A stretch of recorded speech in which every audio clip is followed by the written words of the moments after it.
thank you everyone to join us. I think we can start. Maybe some people will join us later.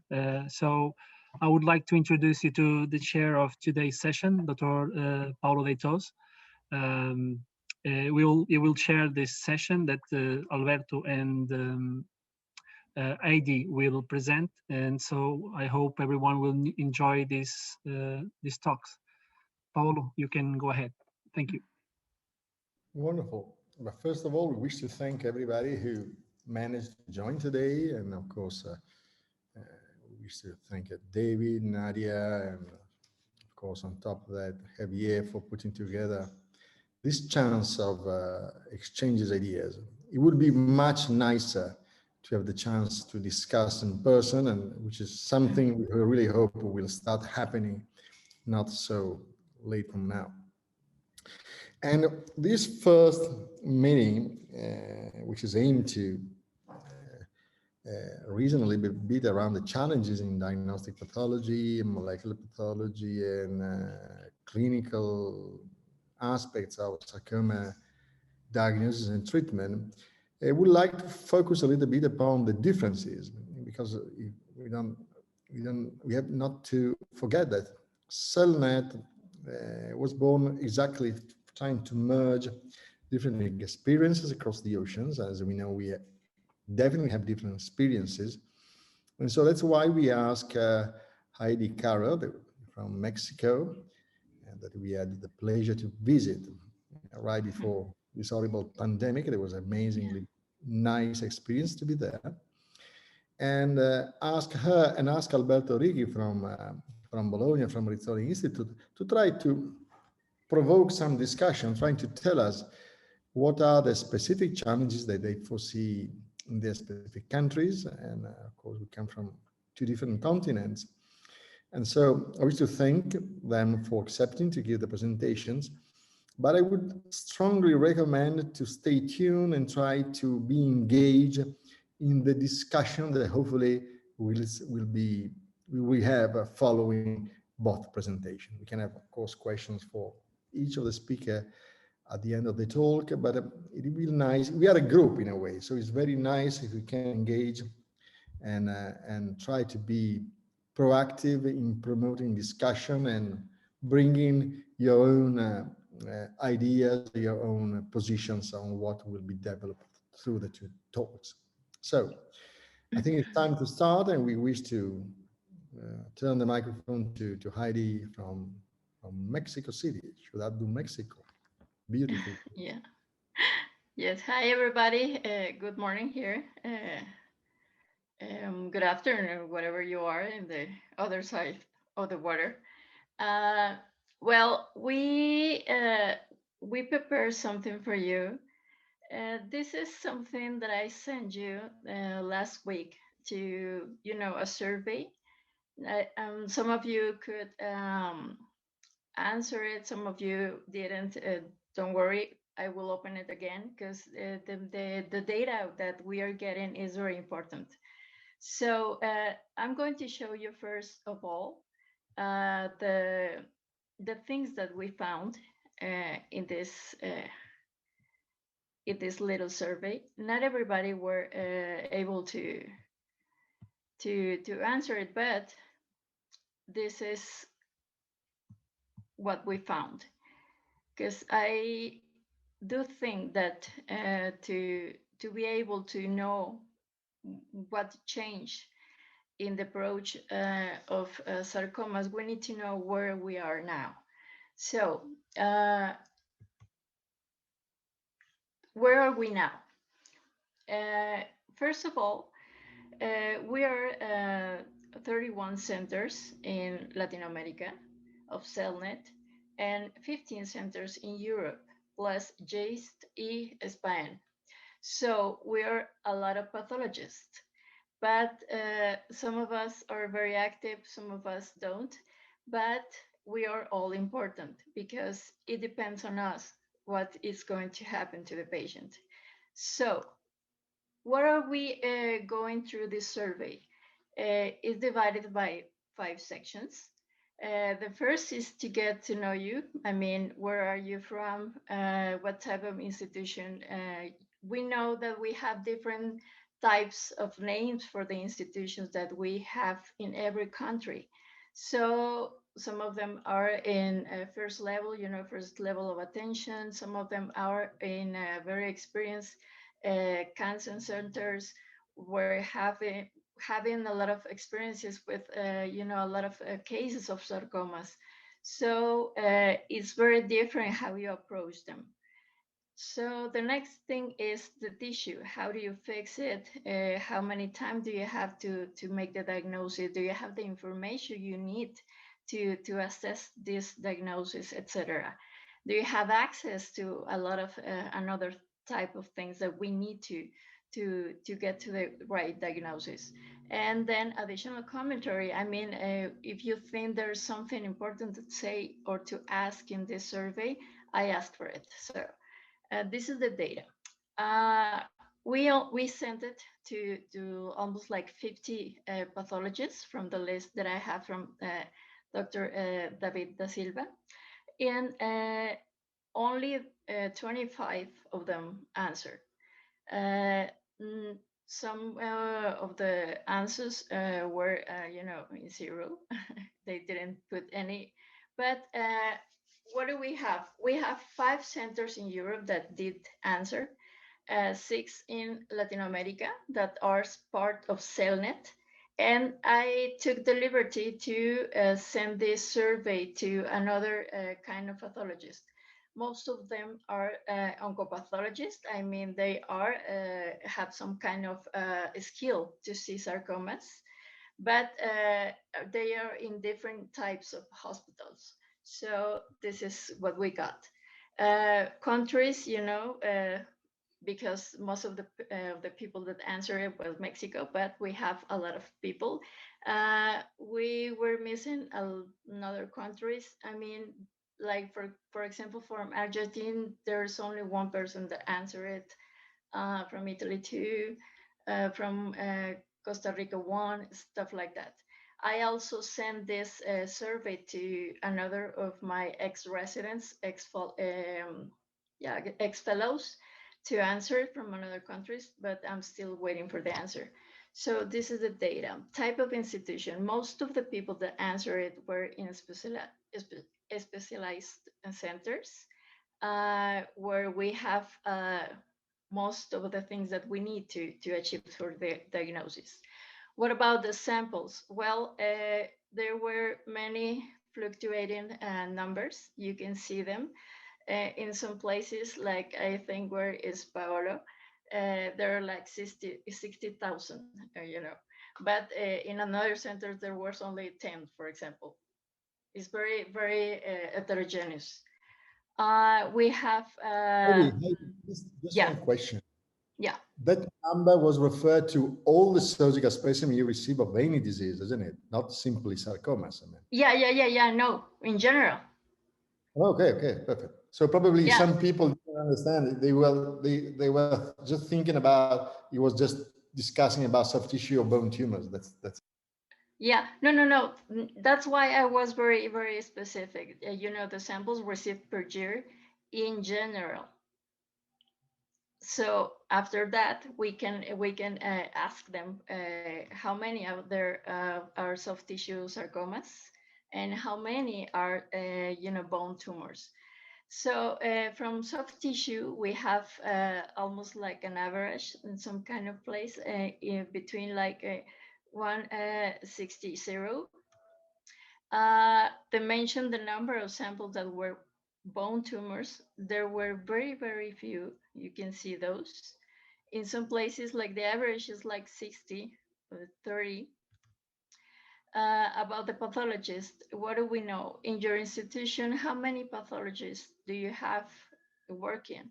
The numbers were like almost equal. You can see most of them are more than 10. And that's because most of the people that answered are in a very, very big centers. How many of those are in charge in sarcomas, or they mainly see sarcomas? And there is, for example, all of the pathologists. This was one of the biggest. And the other one is that 1 or 2 pathologists are in charge of this type of tumors, only of those. Next of it is how many years of experience do you have seeing sarcomas? Because it's not the same to have 1 year just going out from the, the fellow, or to have a lot of experience like Paolo, like my teacher, like Dr. Dominguez, etc. You have a lot of years. So you have a lot of experience. They say all the 25 pathologists that answered was like 7% of them have more than 10 years, 5 years, sorry. Then we ask if you have a pathologist that have a very special skills or training in sarcomas, or were an oncopathologist, because we can see, or we have the experience that we think in a very different kind of way. So the answer was that yes, most of these centers have a very specialized pathologist, and 70% have a place to send these kind of cases that are very difficult, from those 9.5% that didn't have a very specific person to send it to. Then that means they can reach to somebody to have a second opinion. Are you part of a multidisciplinary sarcoma team? Most of them answer yes, of course, like 69%. What about the specimen? What do you have? What do you receive every time that you have, tissue per year in sarcomas only? Most of them are like true goods, maybe incisional biopsy, because it's very different the amount of tissue we have in different kind of specimens, you know that. So this is the results. And of course, nobody have 100%. But most of them were, like incisional biopsies. The resections were little in different places, for example. And Nari, I asked something in particular in this kind of things. When you came to Mexico in 2018, I asked the pathologists here in the biggest centers in Mexico City that are, like concentration centers from tumors, if they do have access to, buffer formalin, and some of them say they didn't. So it was very scary to see that. But this time, they almost all of them answered that they did have formalin buffer.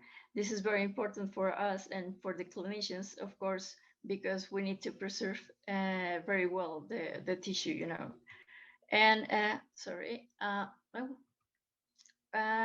yeah, that one. Okay. In the case of true good biopsy, how many fragments or how many tissues do you have? Because sometimes they get like necrosis. It depends. We have necrosis, fibrosis, maybe not all the tumor. So we have to know what do we get. And most of them, like 32.9%, were like this average of 3 samples. I asked them if they were enough for making the diagnosis. They say yes, and 95%. And then I asked if that tissue was enough to make, special studies like immunohistochemistry or molecular biology. They say 95% that they did, is that the tissue was enough. So, okay, it's moving. Okay, do you have the information to reach the diagnosis? Sometimes we only have, in different places, we only have the name of the patient, maybe the gender. Sometimes we have the age, but in some places, most of the private practice, for example, we don't have access to where is exactly the tumor. I mean, they can say it's in the lymph, but they didn't say if it's in the soft tissue or in the bone, etc. So I asked them this specific question so we can have all the information. And they say that almost all the time they have the gender and the age. They have sometimes the symptoms related. We know that when a sarcoma sometimes hurts, it's not good. A specific site of the tumor. And if you see, most of the time we have the place, then the size and the evolution of the tumor, we can have it too. And the treatment, previous treatment, because we know there are a lot of places like bigger centers that only have some percentage of the person that we receive, there are already being treated in some other places. So yes, we have the information, but no, not in all the cases. Do you have access to, image studies like radiography or X-rays, etc., to achieve the diagnosis, for example, in bone tumors? And they say that most of the time they did, 61%. Do you have access to immunohistochemistry? It was very hard to ask this question because I didn't know how to do it. So this is something that you can help me with after that. After we finish this, it will be great to have your expertise in these cases. So yes, they have access. What I mean very limited is that they only have a few, less than 10. I didn't put less than 10, but well, I mean it too. Sorry. And 85% said they have more than 20, for example, and it was surprising. And do you have access to molecular testing? And I was very inquisitive in if it was hybridization, if it was NSG, or if you have a panel for sarcomas. And if you can see, no, most of the people in every case, they didn't have access. Some of them have access, but they have a very few, for example, for sequencing. I mean, I think it's not just for daily basis for making the diagnosis. Maybe for investigation they do, or for research. 91% they say it was. They use it, molecular biology. They use it for only special and difficult cases. I mean, not all of the time. If we ask each other, how many times do you ask for molecular biology? Do you use it on daily basis? I don't think we all do. Maybe to confirm or to have access to a very specific diagnosis that is in some cases, for example, for I don't know, maybe Ewing sarcoma versus synovial sarcoma in some of the cases, I don't know, but not all of us do. So what do we have about, if we don't have access to immunohistochemistry or to molecular biology, what do we do then? And I asked a specific question for this, that it was, okay, I don't have it, but I have a place near in my city that can do it. Is this place in the government, or is this place on private practices? Because, the cost will be very different.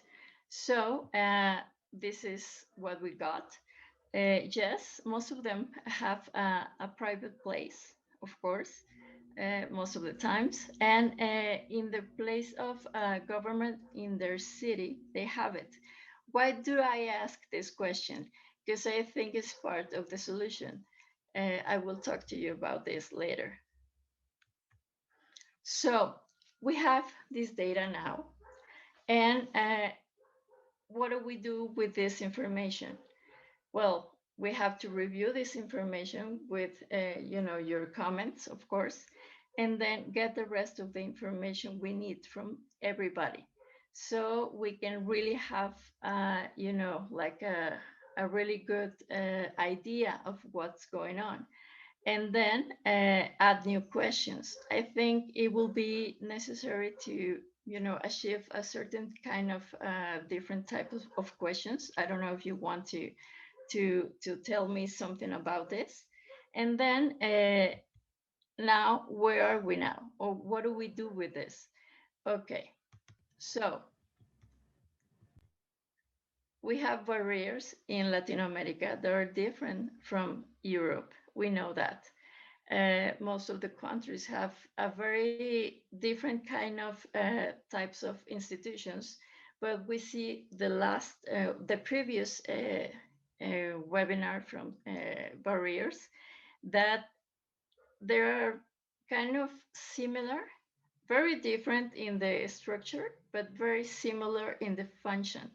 So what are we going to do now? We have different types of barriers, like pathologists, for example, like human resources and physical or material stuff, the things that we work with.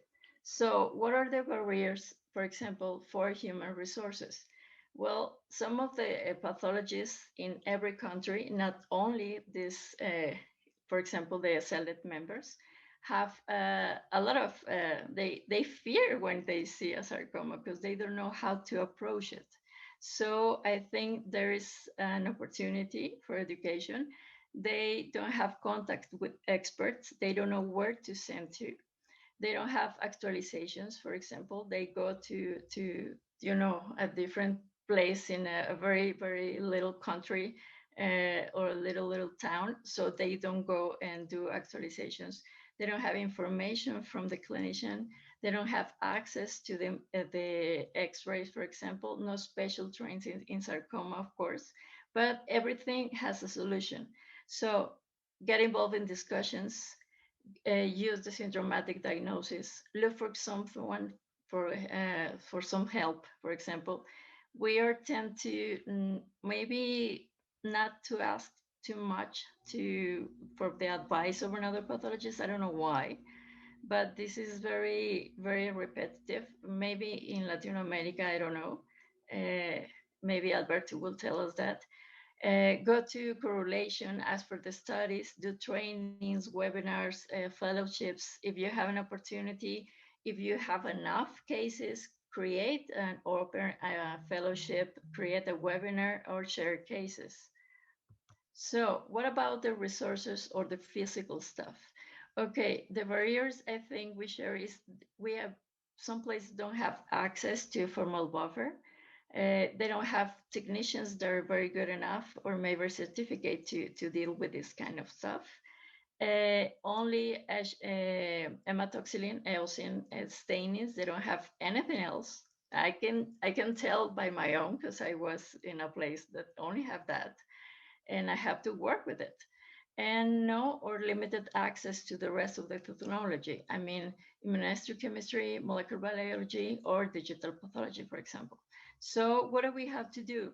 There's a tons of forms we can access to some of this. For example, formal buffer, we can have it asking for the clinicians. For example, in breast cancer, they provide it because they know they're very useful for hormone receptors, for example.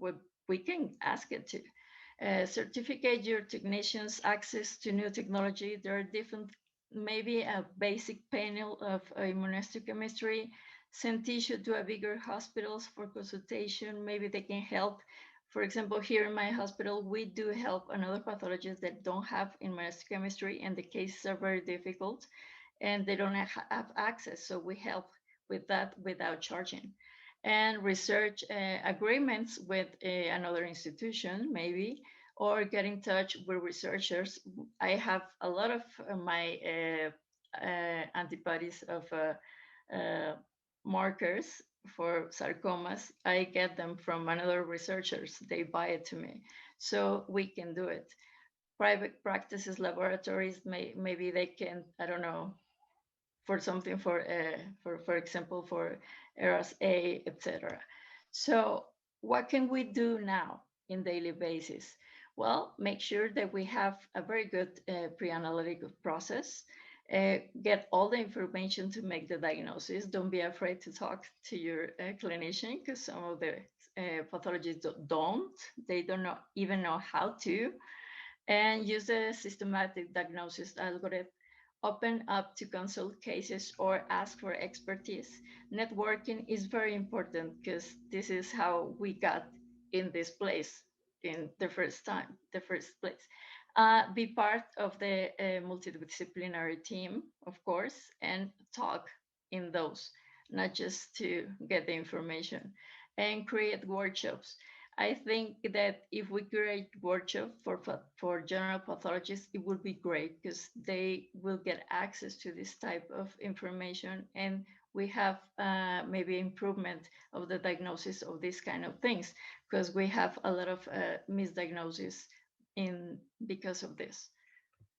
So what to do? Well, if we can have the diagnosis by ourselves, we use immunohistochemistry, we have it, and molecular biology, we have it. If we don't have it, we can go to an expert. Everybody knows somebody that can help, but the thing is how to reach them if they are far away. For example, if I want to send a case to Paolo, maybe I can take pictures if I don't have any choice, because I cannot send my paraffin block away, because they don't allow it to get in, etc.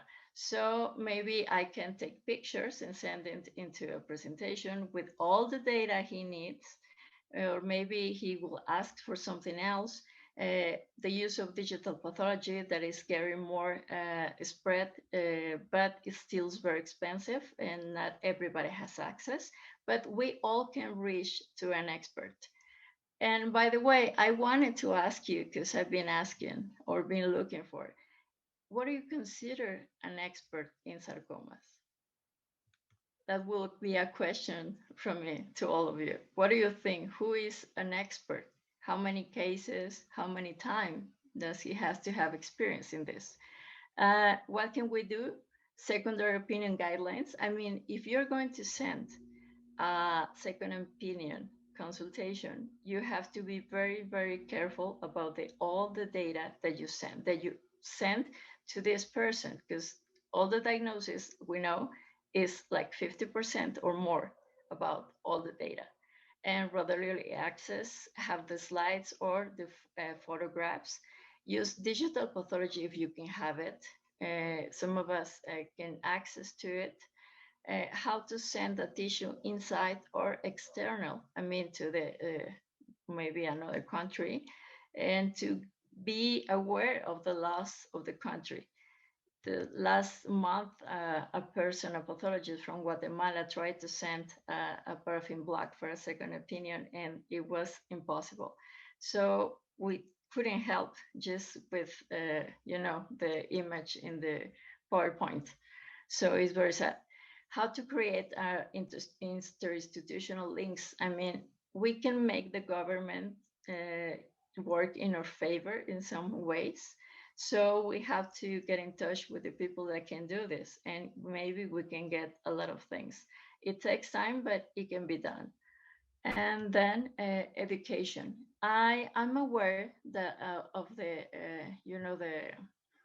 the course that you have, for example, the master you have in sarcomas.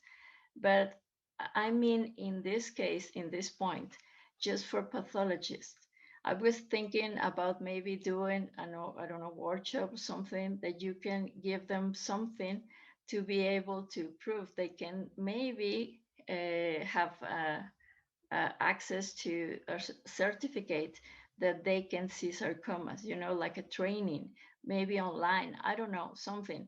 And we have to think about the language barriers. Of course, not all the pathologists speak English or other language. So we have to think about that too. And that will be all from me. I'm open to any of your questions. And of course, all the comments are welcome. Thank you, Haydee. I would like to mention just a couple of considerations. Maybe my first advice is maybe you can extend the survey beyond this presentation because maybe the time you have considered has been short, especially because in April, May, and June is a very, very busy time with many teleconferences, congresses, and it's incredible. So maybe you can extend more time for all the countries in order to increase the compliance of or the adherence to this survey. So, as you know, resilience is one important word in SELNET context. In the world, I will say. Yes. So, and maybe my second advice is to reformulate some questions in order to make more clear but this is by itself a very valuable information that we can even my suggestion is even to publish in some pathology journal. So because we will check maybe in 2 years how has changed the scenario of these barriers or these difficulties and this expertise in sarcoma. So I think this is very useful. So congratulations for your initiative, and I think this should be, as mentioned, should be finishing, but with more information. And please extend the time, maybe three weeks more. And also, I would like to take the opportunity to emphasize the relevance of sharing the sarcoma samples. We have a very good opportunity in SELNET network for learning in the diagnosis. The peer review should be a very important column of this project. So I would like to stimulate this referral of samples, and because we have all a very good opportunity. Maybe David is not enough to stimulate everyone to refer these samples, but this is a key of success of this time of SELNET. So especially now Mexico has been approved the observational study, and this is also a very good opportunity to increase or to start referring samples for a peer review. This is all. This is my suggestion. Thank you very much. You know, I only sent it this survey to the mails that we have, like a data from all the pathologists now, but I know that there are more. So I give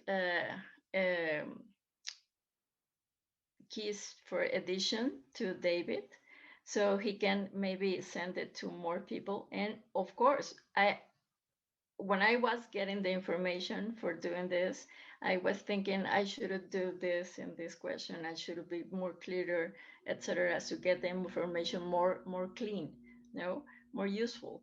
So of course, if you have any for any specific question, any comment, it will be great, because there's only 25 people. Maybe they can answer again, of course, if they want to. And we can send it to the rest of the people they want to. If you want me to send the questionnaire again, you can put your email in the chat and I will see it and add it, okay? Yes, Haydee, I suggest that you can choose one representative of each country, and also Paula Deitos should be also be overseeing the process. Maybe just in order to reformulate with an adequate way some ambiguous questions, and then to resend the survey in a wider way. I think this should be great, I think. Yes, of course.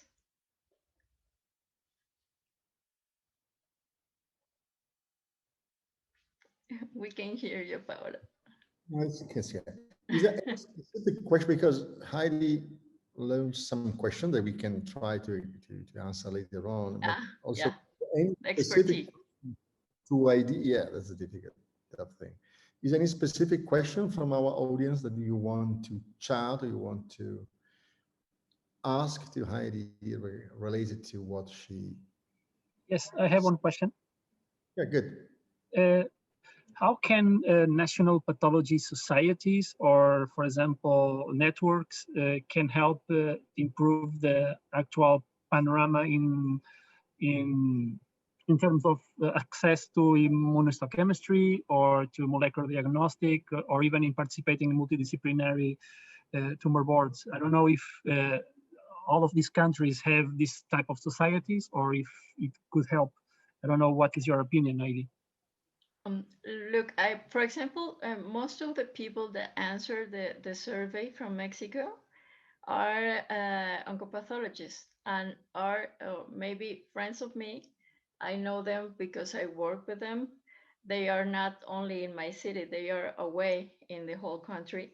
So yes, of course, networking is amazing, and we all can maybe share some of the cases.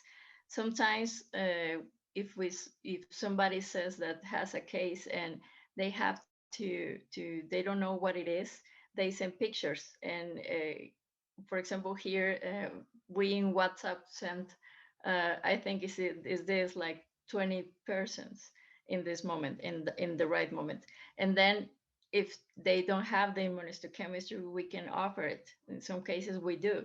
So of course this will be amazing. That's why I was telling in the last slides that we can have you know, like some time of support between us, so we can have access to this kind of things. I mean, we're not going to use like 20 immunohistochemistries. We are maybe doing a few. This is very, very selective. So of course, maybe we can do that. Any other question? Because I mean, the question that David poses is very complicated, of course. When you centralize, you know, cases, and then you have to do further immunostains, further molecular. The problem, one of the major issues is funding, you know, those type of activity, which is, in principle, you know, sharing cases is beautiful, is wonderful. But then in particular, when the volume become massive, then of course you have an issue that in many European countries has been in a way addressed, but even in Italy at the moment, there is no real funding of a second opinion, just made on moral suasion and friendships, basically.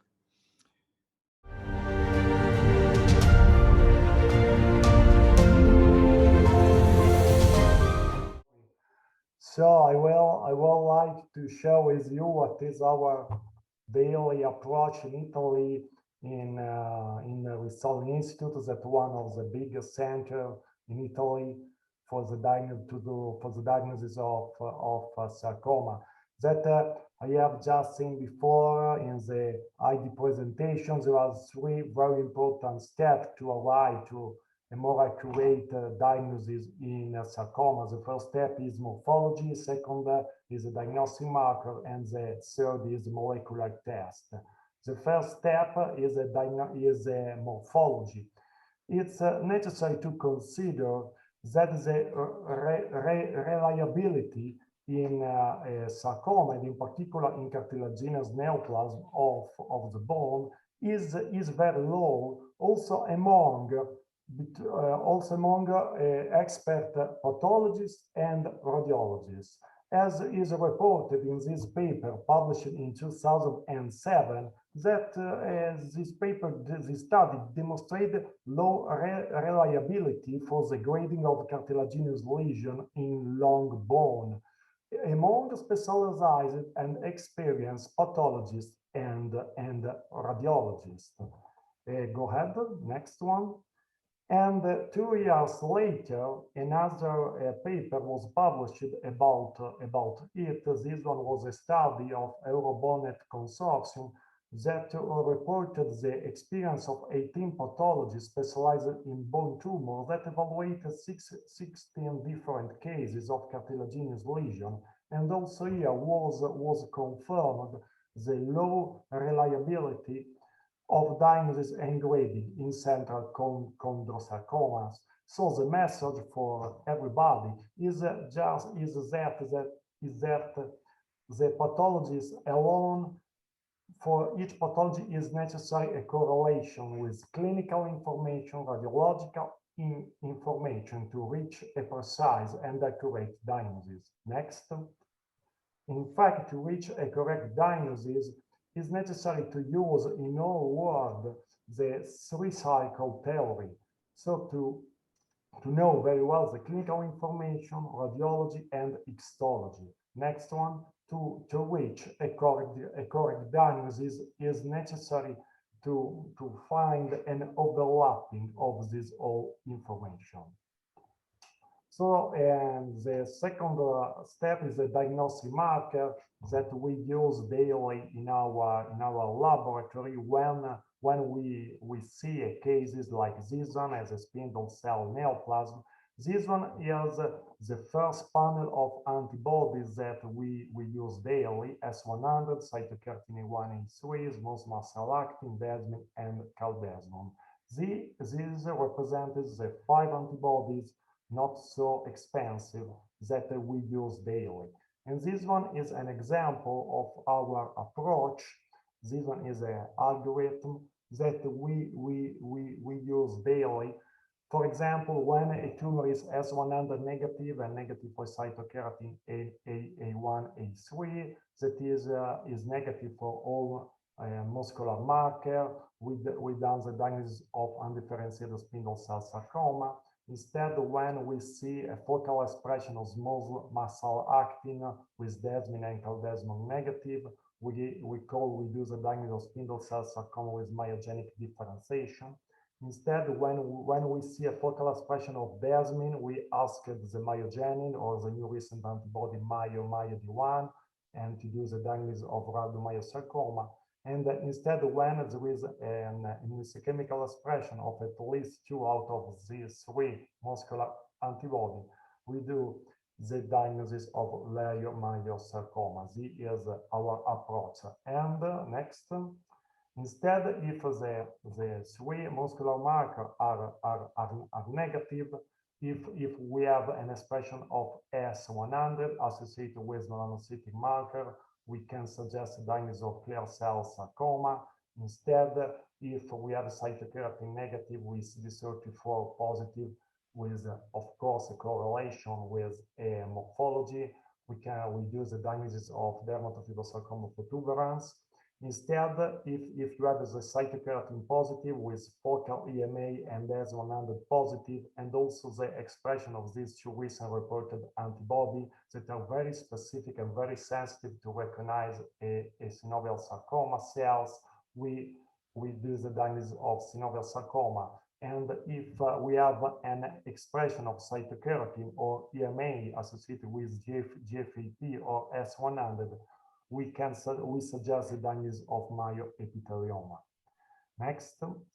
So, and recently, I would like to summarize in these slides recently diagnostic markers that are commercially available now that represented a very good opportunity for pathology to avoid the molecular tests that are expensive and are not available for all, and that can be these antibodies can be useful in daily practice. In particular, STAT6 in solitary fibrous tumor, MUC4 in low-grade fibromyxoid sarcoma, so-called Evans tumor, and in epithelioid sclerosing fibrosarcoma that represent the high-grade counterpart of low-grade fibromyxoid sarcoma.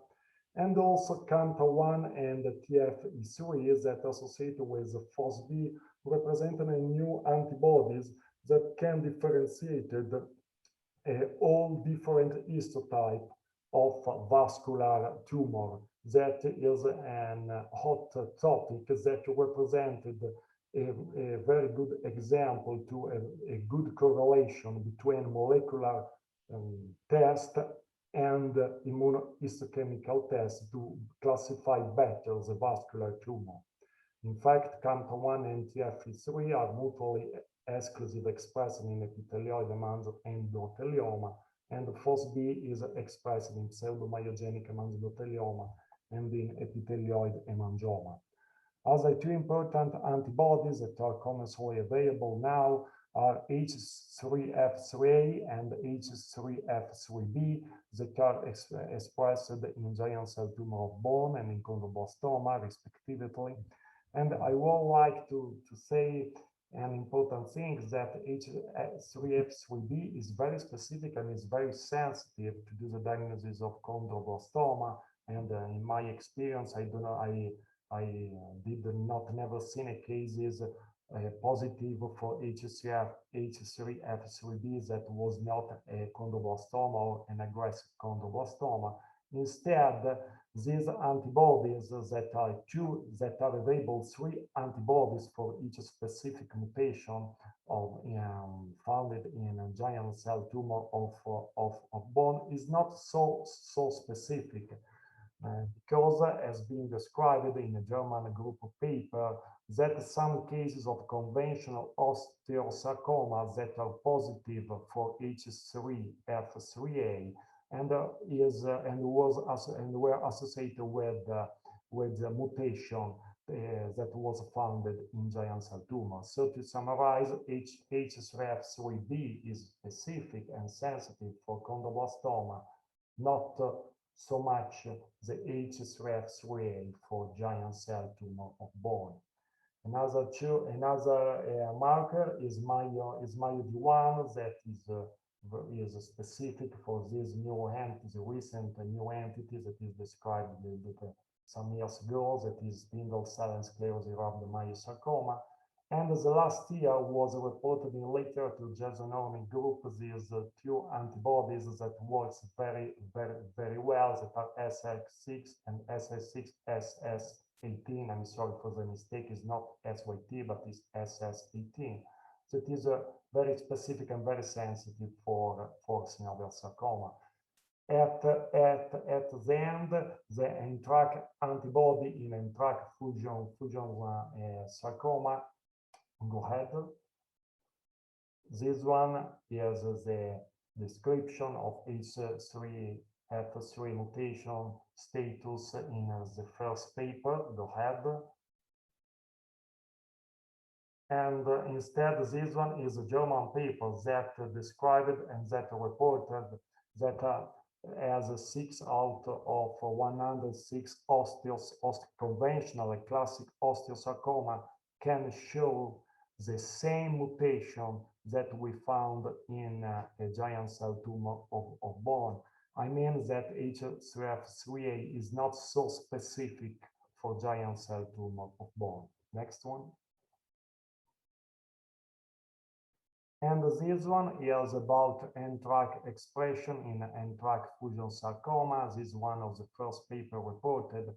The problem for NTRK expression and in general for NTRK fusion that is very rare in sarcoma. In this paper with almost 2,000 cases of sarcoma of all different histotypes was found the NTRK fusion in 0.68% of cases. Next one. And then was reported in the CITOS meeting that the NTRK fusion sarcoma is not specific for a specific histotype, but can find in the different type of sarcoma, like GIST, like infantile fibrosarcoma, or like inflammatory microvascular tumor, malignant peripheral nerve sheath tumor. Next one. So, and the last step is the molecular test. In this table, I have summarized whole probes that are available in our institute and the probes that we routinely use daily to do the diagnosis. Next one. And the utility of molecular tests in particular is in Ewing sarcoma, because in pre-molecular era, there is not so difference in the round cell sarcoma. I mean that was considering Ewing or atypical Ewing, not with different histomorphological feature. Now, using the molecular test, has been recognized the Ewing sarcoma with classical WEVOS and FLY1 and WEVOS ERG translocation, but close to the classic Ewing, there are 4 groups of different round cell sarcoma with morphology very similar to classic Ewing sarcoma, that are sarcoma with EWS associated with the non-classic Ewing gene, cheek sarcoma, because sarcoma, and unclassified round cell sarcomas. Next one. So, and this one is our workflow that we use daily in our institute. In particular, when we have a round cell tumor, round cell sarcoma that is a CD99 positive or a variable expression of CD99 positive that is negative for desmin and myogenic to rule out a rhabdomyosarcoma, and negative for CD45 and TDT to rule out a lymphoblastic lymphoma, and with negativity for SAB2 or focal expression of SAB2 to rule out a small cell osteosarcoma. We start with RT-PCR or real-time PCR that is positive. We done a molecular report and we call it Ewing sarcoma. Next one. And the second level of our analysis, if the RT-PCR is negative, we start with FISH analysis. That is positive, we do a molecular report. Instead, the third level, next one, is if the FISH analysis for EWS is negative, we call it undifferentiated round cell tumor, and we ask NGS to try to find a gene fusion specific for a sarcoma. Next one. So this one is our experience, because we have reviewed of all cases, because I'm lucky that I work in a very historical place with many series of cases that are recorded in very beautiful archives. So we have almost 2,000 of so-called undifferentiated round cell tumor, and we can observe that as the majority of cases, 96.7% are represented to a classic Ewing, I mean with a specific Ewing translocation, with a classical translocation of Ewing sarcoma. And the cheek sarcoma represent 1.3%, because 0.7%, EWS with associated with non-specific Ewing sarcoma, that we have just only 2 cases, and of undifferentiated round cell sarcoma is 1.2%. Next one. And to the clinician is very important this distinction, because it's been demonstrated in this paper, in this abstract presented to the last CTOS meeting, that is very important to stratify these cases, because are correlated with the different diagnoses, correlated statistically significant with an overall survival. Next one. So the last two slides, at the end, I would like to show what is our experience with NGS. We use the Archer panel that is commercially available, and we use the Archer panel in 24 out of 881 cases, so 2.7% of cases of primary sarcoma of soft tissue and bone underwent to NGS.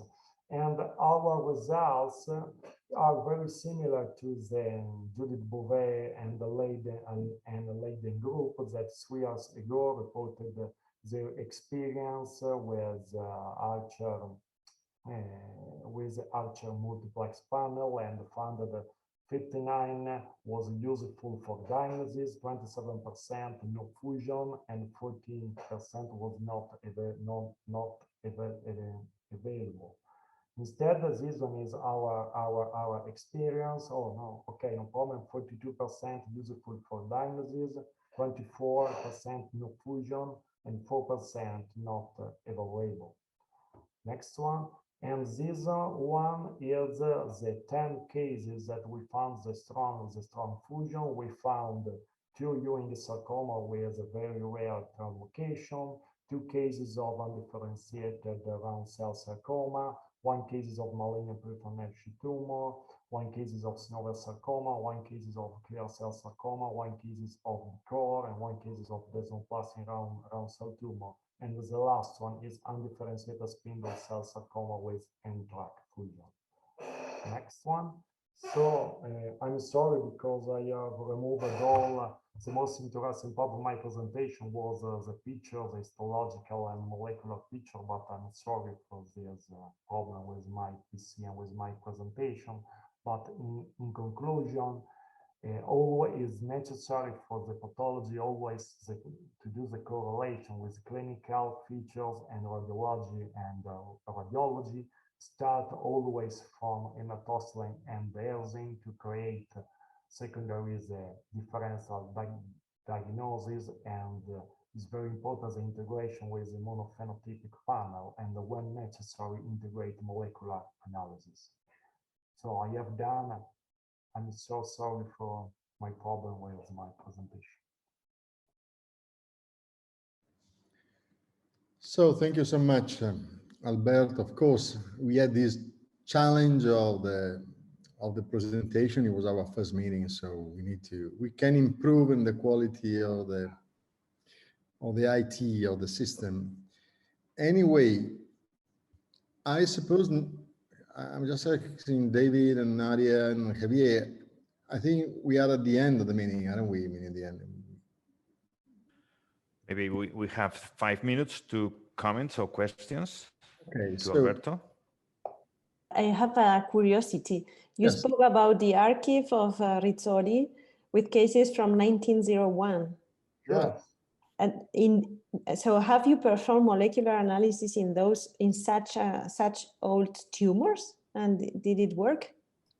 No, not at all, because I will review all cases, all these almost 2,000 cases, and we done immunohistochemical test, and when we see a very beautiful and a strong CD99 membrane expression, we call it Ewing sarcoma.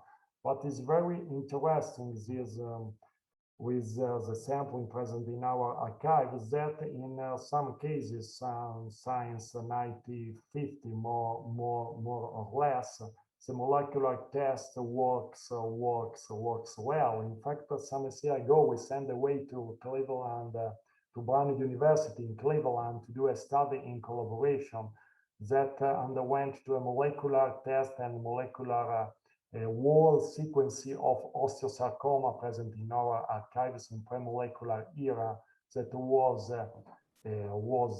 checked to the Brown University, and RNA quality was good. So I mean that we have tested with molecular analysis more or less 200 or 300 cases, because of course the quality was not so good for all, in particular for the decalcification of round cell sarcoma of bone. But we have a good results of science 90-50 more or less. All right. So yes, it's quite amazing how you can perform complex analysis even on archival material that dates back from the other century. Now this is, very much depend on the quality of the material, the preservation, absence of the calcification, and so on, which is all limiting factors. And is there any other question? Because if we don't, we also bring the meeting at a closure. But we took some homeworks, in particular, all the people that didn't have the chance to fill up the questionnaire from Haydee are strongly requested to do so. So hopefully the questionnaire will be still open for 3 weeks from now. And as we collect more and more data, it would be interesting to then elaborate them and maybe, as Javier suggested, trying to produce a paper, which would be interesting in a way, because it's the first time that we're going to compare the different organizations in different countries, and this is very, very important. I have a quick question, Paolo, for anyone, Alberto or anyone. I guess one of the enemies for molecular testing in bone tumors are abrasive decalcification or maybe heavy fixation.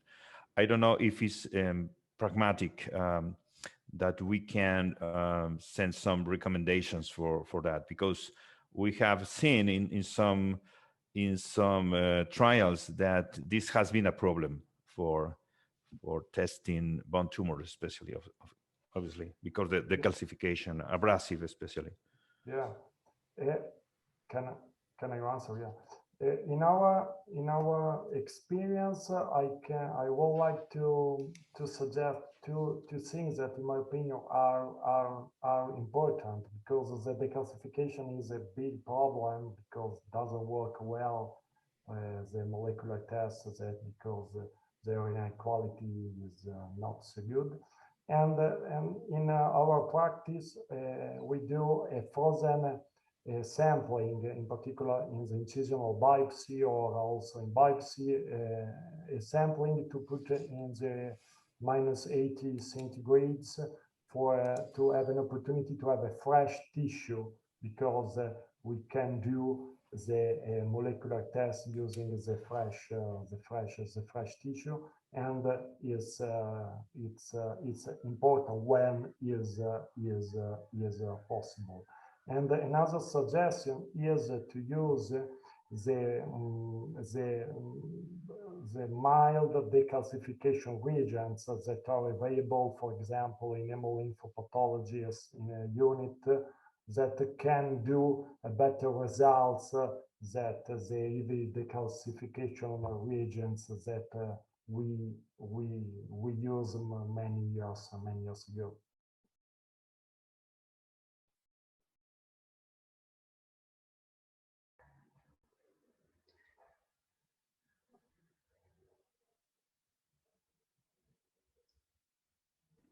Any other more burning question for Alberto, for Haydee?